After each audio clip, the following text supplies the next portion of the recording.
النبي محمد المصطفى رسول الله صلى الله عليه وسلم ولجميع أرواح والدينا ومشايخنا ومعلمينا وأساتذتنا خصوصا لمؤلف هذا الكتاب الإمام يحيى بن شرف النووي وخصوصا لمؤسس هذا المجلس أن الله يغفر لهم ويرحمهم ويعلي درجاتهم في الجنة وينفعنا بأسرارهم وأنوارهم وعلومهم ونفعنا بالدين والدنيا والآخرة وأن الله الكريم يفتح علينا فتوح العارفين ويفقهنا في الدين ويرزقنا كمال الإخلاص واليقين وإلى حضرة النبي شيء لنا ولهم الفاتحة.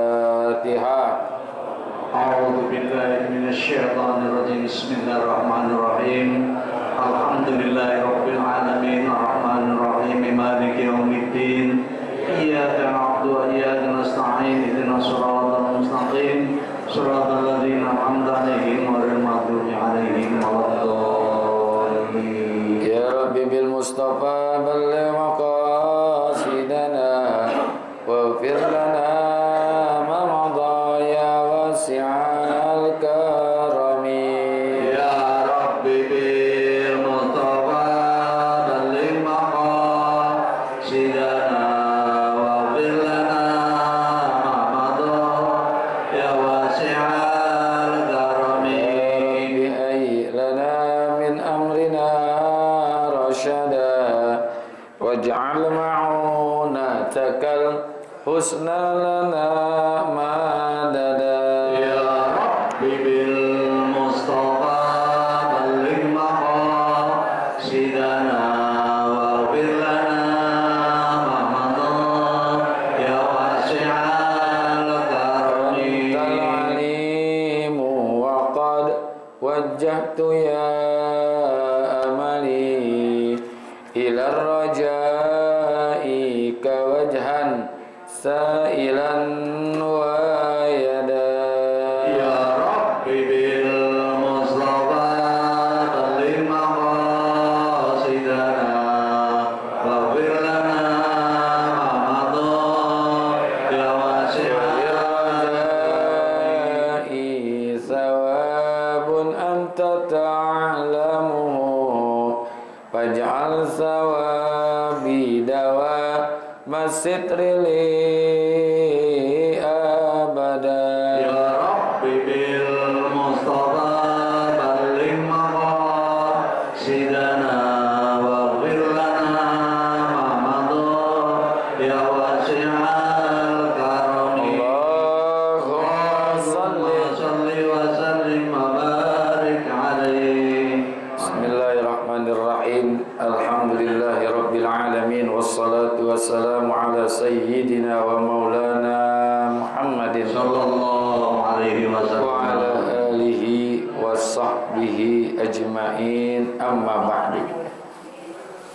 Ma'asyiral muslimin wal muslimat, hadirin bapak-bapak, ibu-ibu jamaah Majelis Taklim Ukhuwah Islamiyah yang semoga kita semua dirahmati Allah Subhanahu wa taala. Syukur alhamdulillah telah hadir guru-guru kita yang kita sama-sama kita hormati, Bapak Kiai Haji Dr. Andes Muhammad Ja'far yang kita doakan senantiasa Allah tambahkan terus kesehatannya. Amin. Ustaz Abdul Hamid Mustafa Al-Hafiz, Bapak Haji Basroin, Ustaz Dr. Andes, Bapak Ustaz Muhammad Tahir dan segenap pengurus Masjid Jami Baitul Amin yang semoga semua dirahmati Allah Subhanahu wa taala.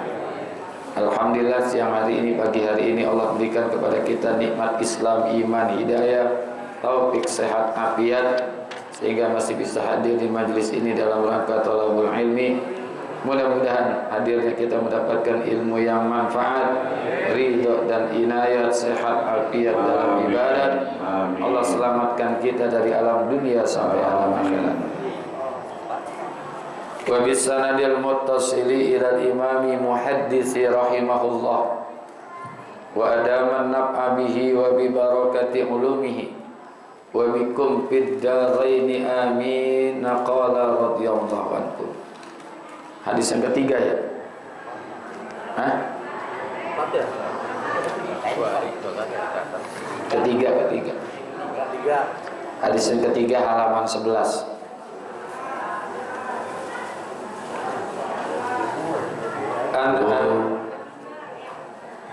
An Abi Abdurrahman Abdullah ibn Umar ibn al-Khattab radhiyallahu anhum qala sami'tu Rasulullah sallallahu alaihi wasallam buniyal islamu ala khamsin syahadati an la ilaha illallah wa anna muhammadar rasulullah wa iqamis salati wa ita'iz zakati wa hajjal baiti wa saumi ramadana. Dari Abi Abdurrahman Abdullah bin Umar bin Al-Khattab. Berarti ini yang hadis ini bersumber dari Rasulullah, diriwayatkan oleh Abdullah bin Umar. Dia punya kunyah Abi Abdurrahman, bapaknya Abdurrahman. Nama sebetulnya Abdullah bin Umar, Umar bin Khattab, tapi julukannya namanya Ibnu Umar. Karena nama Abdullah itu banyak, ya. Ada Abdullah bin Mas'ud, Abdullah bin Abbas, Abdullah bin Umar, Abdullah bin Abi Quhafa. Yang terakhir adalah nama daripada Sayyidina Abu Bakar As-Siddiq, Abdullah bin Abi Quhafa. Nah, yang masyhur itu tiga nih, Abdullah bin Umar, Abdullah bin Mas'ud, Abdullah bin Abbas, yang disebut dengan Abadillah. Abadillah adalah orang-orang yang namanya di depannya Abdullah. Nah, Ibnu Umar dijuluki dengan Ibnu Umar. Ibnu Abbas itu Abdullah bin Abbas, sepupu daripada Rasulullah. Dan yang terakhir adalah Abdullah bin Mas'ud, julukannya Ibnu Mas'ud. Sami'tu Rasulullah sallallahu alaihi wasallam yaqulu, aku pernah mendengar Rasulullah sallallahu alaihi wasallam bersabda, buniyal islamu ala khamsin, dibangun, dibina Islam itu di atas 5 perkara. Nah, laksana bangunan, ya, laksana bangunan. Apa yang pertama? Syahadati alla ilaha illallah wa anna muhammadar rasulullah. Yang pertama adalah bahwasanya, bersaksi bahwasanya tidak ada Tuhan yang pantas dan layak disembah illallah, kecuali Allah, dan bahwasanya Nabi Muhammad itu Rasulullah, utusannya Allah. Nah, ini yang pertama nih. Ini pondasi daripada Islam. Ya, pondasi daripada Islam, kita harus yakin dan percaya bahwa tidak ada Tuhan yang pantas disembah kecuali Allah. Dan juga bersaksi bahwasanya tidak ada, bahwasanya Nabi Muhammad itu adalah utusan Allah atau Rasul. Nah, kalimat syahadat namanya, ya, kalimat, 2 kalimat syahadat. Nah, harus nih mengucapkan 2 kalimat syahadat, iqrarun bil lisan wa tasdiqun bil qalbi wa amalu bil arkan. Diucapkan dengan lisan, asyhadu alla ilaha illallah wa asyhadu anna muhammadar rasulullah. Syahadatain namanya, ya, syahadata. Kalau kata orang sana, sekaten, ya, kalimat sodo, ya, kalimat sodo. Nah, kalimat, 2 kalimat syahadat. Tapi harus dibedain. Nanti kalau ada orang yang meninggal, biasanya di masjid Baitul Amin barangkali ada, itu suka selesai daripada sholat janazah, suka menyebutin isyhadu, gitu ya. Ana hadzal mayyit min ahlil khair. Ya, gitu ya. Sebetulnya jangan isyhadu, ashhidu. Yang betul itu sebetulnya ashhidu. Kalau isyhadu itu emang udah lumrah sih. Sebetulnya kalau ngikutin makna bukannya salah, agak keliru. Karena kalau isyhadu itu memerintahkan orang mengucap 2 kalimat syahadat. Kalau ashhidu, saksikanlah. Nah, di situ kita ingin nyuruh orang mengucap kalimat syahadat atau menyaksikan yang mati. Nah, coba mana yang mana? Ingin menyaksikan bahwa orang ini meninggal, dia termasuk orang yang baik. Makanya kalau mau betul ucapannya jangan isyhadu, ashhidu. Tapi karena memang udah gimana ya, udah lumrah, udah kebiasaan ya di mana-mana isyhadu. Sebenarnya secara makna kurang tepat, karena isyhadu nyuruh orang, memerintahkan orang mengucap 2 kalimat syahadat. Yang tepat adalah ashhidu, saksikanlah oleh kalian bahwa mayit ini termasuk orang yang baik. Ya. Ustaz, ini mayitnya kagak sembayang-sembayang. Udah itu kerjaannya nggak semenggah lagi. Masa disaksikan juga bahwa dia termasuk orang yang baik? Ya kita saksiin aja, nggak apa-apa lah, ya kan? Kita saksikan aja. Ya tapi kalau memang mau diganti ya boleh-boleh aja. Ashhidu ana hadzal mayit min ahlil khair gitu. Jangan pakai kho, pakai ha. Karena beda antara khair dengan khair. Ashhidu anna janazah min ahlil khair. Saksikanlah jenazah ini termasuk orang yang bingung. Khair itu bingung. Ya. Min ahlil khair. Itu plesetannya gitu, min ahlil khair. Kayak kita ngucapin salam buat orang yang di luar Islam, jangan assalamualaikum. Ya, assalamualaikum. Itu plesetan assalamualaikum, racun buat lo. Assalamualaikum, racun buat lo gitu. Kalau assalamualaikum, kesejahteraan, keselamatan untuk kamu. Kali ini assalamualaikum, racun buat kamu gitu. Tapi jangan diucapin orang Islam nih, nggak boleh nih. Jangan bilang-bilang ini ya sama orang sono ya. Ini saya bilangin aja nih, rahasia nih. Jadi ashhidu ala hadzal janazah min ahlil khair. Kalau kelihatannya dia orang kagak bener dah, ya ashhidu ala hadzal janazah min ahlil khair.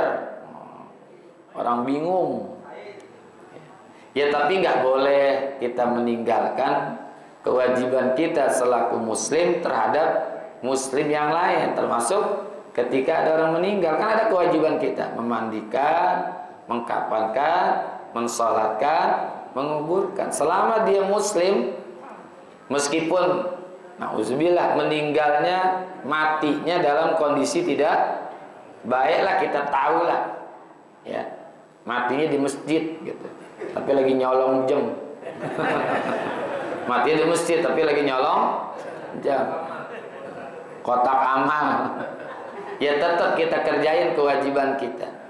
Itu kan fardu kifayah. Urusan dia dengan dosanya ya bukan urusan kita.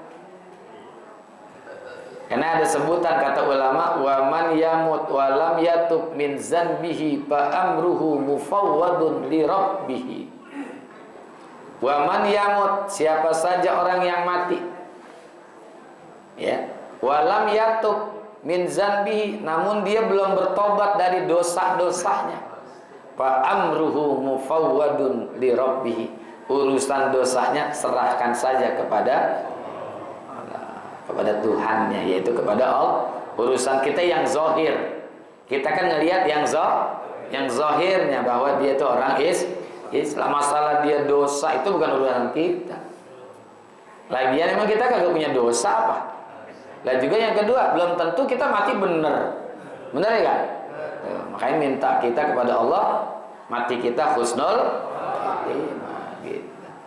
Jadi ini kalimat syahadat. Kita harus yakin tidak ada Tuhan yang pantas dan layak disembah illallah, melainkan Allah. Ini harus betul-betul ini.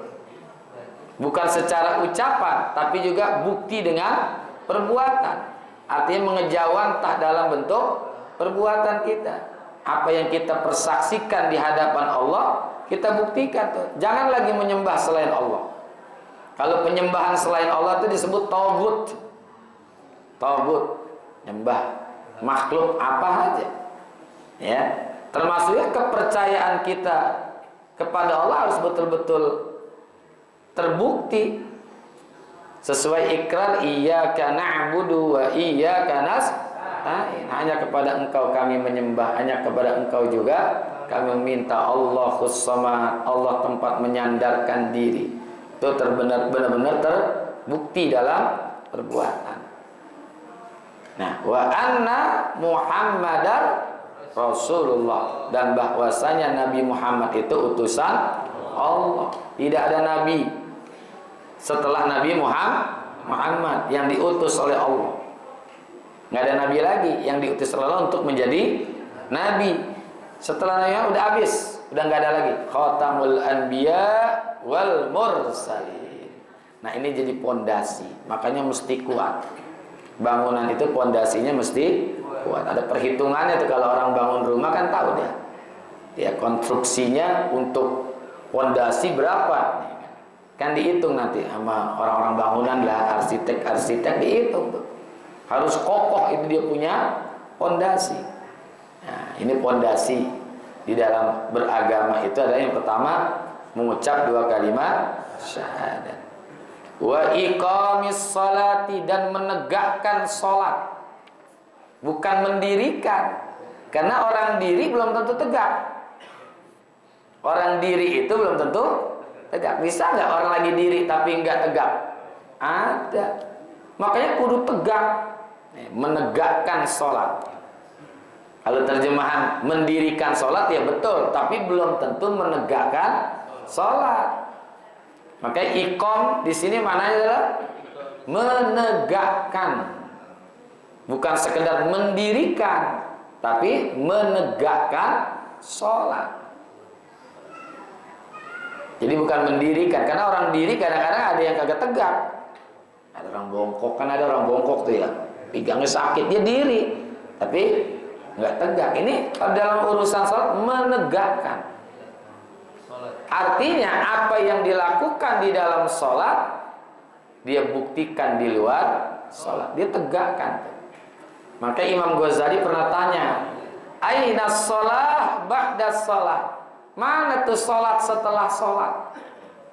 Mana tuh sholat setelah sholat? Apakah ada bukti perilaku-perilaku sholat dalam kehidupannya sehari-hari? Inna sholata tanha anil fahsya'i wal munkar. Apakah tetap tidak melakukan fahsya dan munkar setelah sholatnya? Kalau orang lagi sholat tidak melakukan fahsya, kekejian dan juga kemungkaran, ya wajar, sedang sholat. Tapi bagaimana setelah sholatnya? Apakah tetap dia melakukan peninggalan fahsya dan munkar ketika selesai sholat?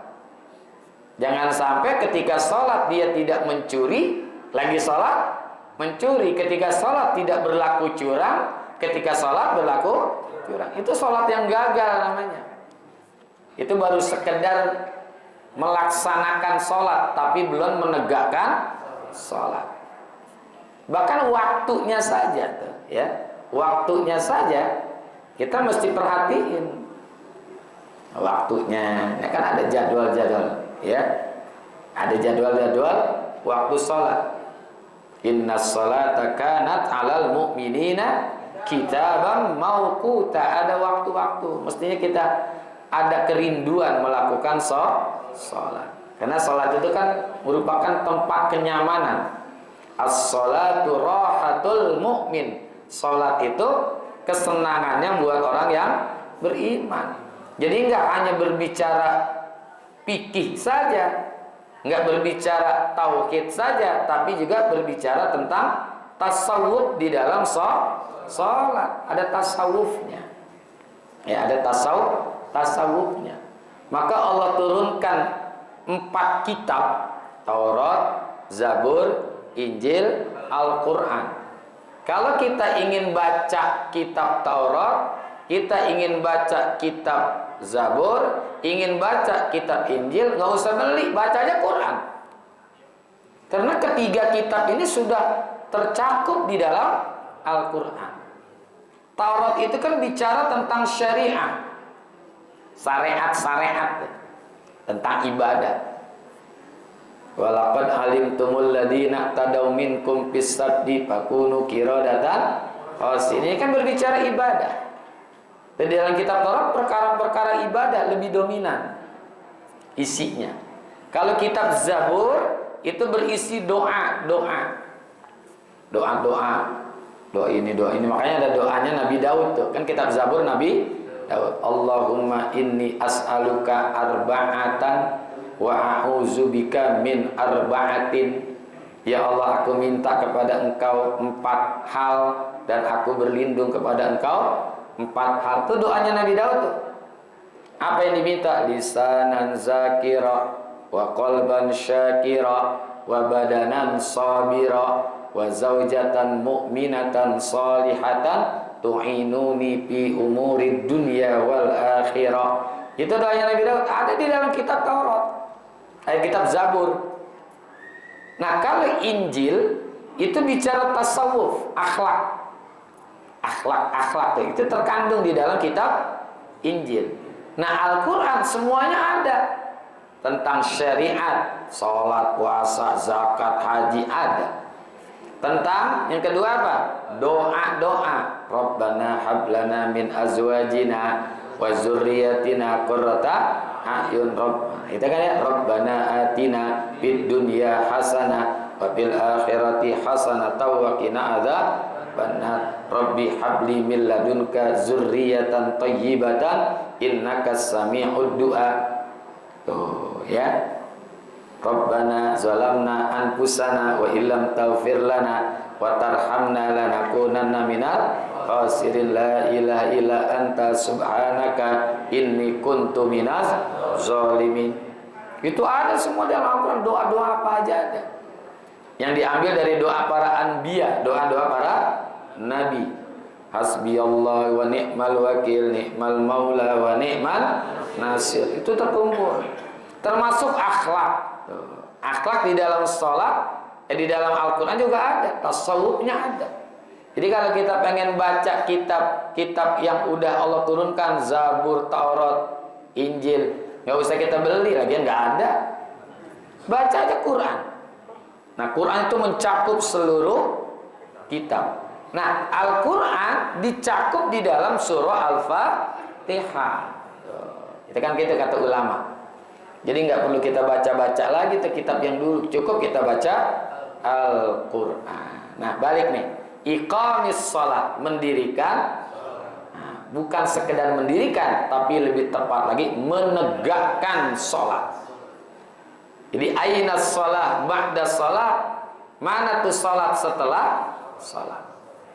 Orang soleh nyebut ij'al dakhilas shalah kharijaha. Jadikanlah hal-hal yang ada di dalam sholat dibawa keluar sholat, akhlak-akhlak sholat tuh kita aplikasikan di luar sholat.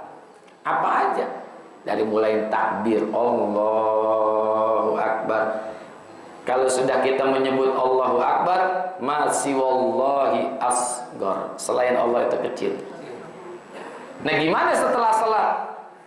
Kalau orang yang sholatnya sukses, setelah sholatnya pun nggak ada yang besar, jabatan kecil, harta kecil, apa saja kecil, karena yang maha besar hanyalah Allah, gitu.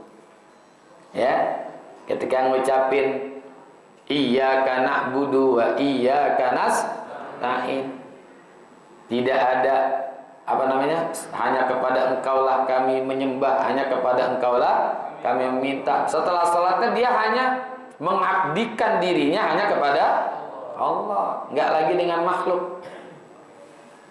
Nasta'innya juga kepada Allah, mintanya hanya kepada Allah.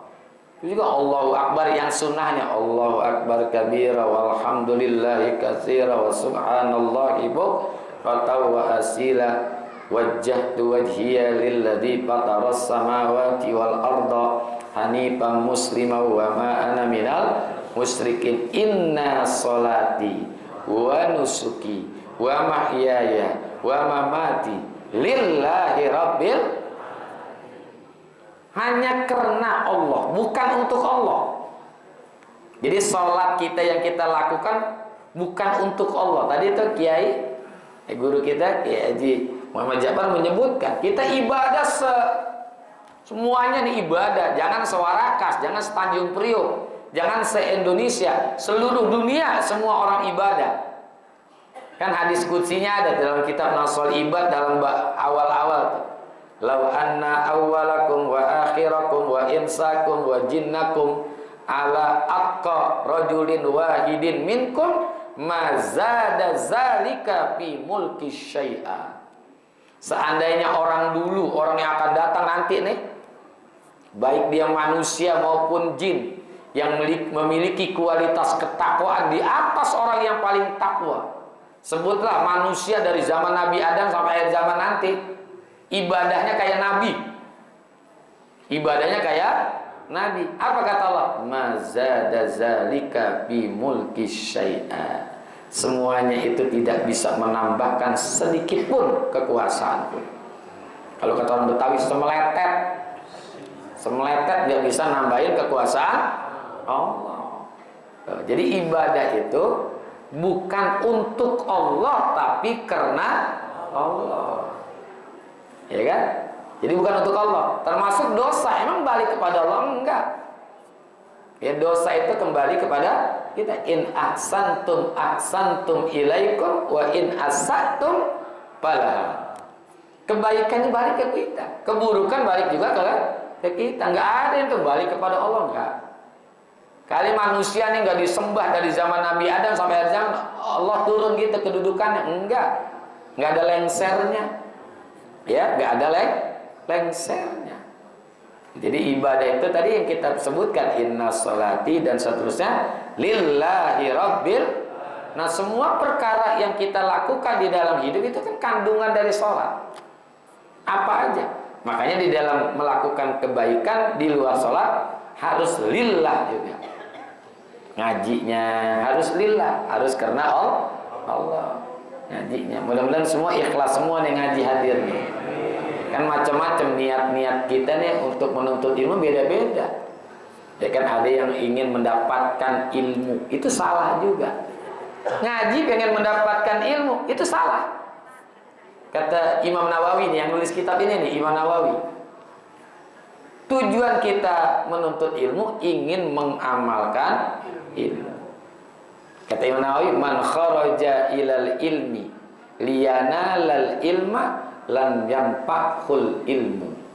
Siapa orang yang keluar untuk menuntut ilmu dan sekedar ingin mendapatkan ilmu, gak bakalan manfaat ilmunya, gak manfaat. Wa man kharaja ilal ilmi liya'mala bihi nafa'ahullahu qalilul ilmi. Siapa orang yang keluar menuntut ilmu dan tujuannya ingin mengamalkan ilmu yang dia dapatkan itu, Allah bikin manfaat meskipun sedikit ilmunya. Jadi hadir ke majelis taklim pengen dapat ilmu aja gak? Itu menurut versi Imam Nawawi itu udah salah. Itu padahal pengen dapetin ilmu, tujuannya amal. Ya, makanya doa kita tuh, ya kan ada doa kita, Allahumma inna nas'aluka ilman nafi'a. Itu kan ilman nafi'a wa amalan mutaqabbala. Kan itu kan doa kita. Allahumma inna nas'aluka salamatan fid din wad dunya wal akhirah wa afiyatan fil jasadi wa ziyadatan fil ilmi wal amali. Jangan nambah ilmu doang tapi amal kagak. Tambahin tuh wa ziyadatan fil ilmi wal amali. Kalau nambahin ilmu mah gampang. Ya, nambah ilmu gampang, buka aja nih handphone, nambah ilmu. Betul nggak? Nggak usah hadir ke majelis taklim. Yang berat ngamalinnya. Ya. Makanya hurufnya kan ilmu, amal kan sama tuh. Ain, lam, mim. Amal, ain, mim, lam. Kan sama. Cuman dibalik aja. Kalau ilmu lamnya duluan, mimnya belakangan. Kalau amal mimnya duluan, lamnya belakangan. Kira-kira di dalam huruf hijaiyah mana duluan? Lam dulu apa mim dulu? Hah? Lam dulu, makanya ilmu dulu baru amal. Gitu. Jadi tujuan hadir saja nih ke majelis taklim jangan sekedar ingin mendapatkan ilmu, tapi pengen mengamalkan ilmu. Apalagi tujuannya selain dari itu, yang pengen nambah ilmu aja sudah keliru menurut Al-Imam An-Nawawi yang tulis kitab ini nih kita baca. Apalagi tujuan-tujuan yang lain. Ya, dia ngajinya ada hal-hal yang tujuan yang lain, bukan jelek. Daripada gua ada cucu di rumah nggak bisa tidur, main gua tidur di majelis taklim aja dah. Nah, tidurnya di majelis taklim. Ya, pengen dapat apalah gitu, pengen selain daripada ilmu apalagi itu. Ya, jadi betul-betul kita harus mendirikan salat. Termasuk juga Imam Ghazali nanya, aina saum ba'da saum? Mana puasa setelah puasa? Mana puasa tuh setelah melakukan puasa? Nah, kita kalau dibagiin jadwal imsakiyah, dikasih jadwal imsakiyah kan itu kan? Jadwal dari mulai zuhur, asar, maghrib, isya, subuh. Itu jadwal imsakiyah. Kalau bulan Ramadan yang pertama kali kita lihat waktu dapat jadwal imsakiyah, jadwal yang mana yang kita lihat? Zuhur, asar, maghrib, isya, subuh. Mana yang paling dulu kita lihat? Oh, 17.59. Nah, 17.59. Itu masih bagus. Dia lihat tuh jadwal sholat maghrib. Tapi setelah Ramadan dilihat lagi nggak tuh? Udah kagak, udah. Kagak nggak ditungguin sama sekali tuh maghrib.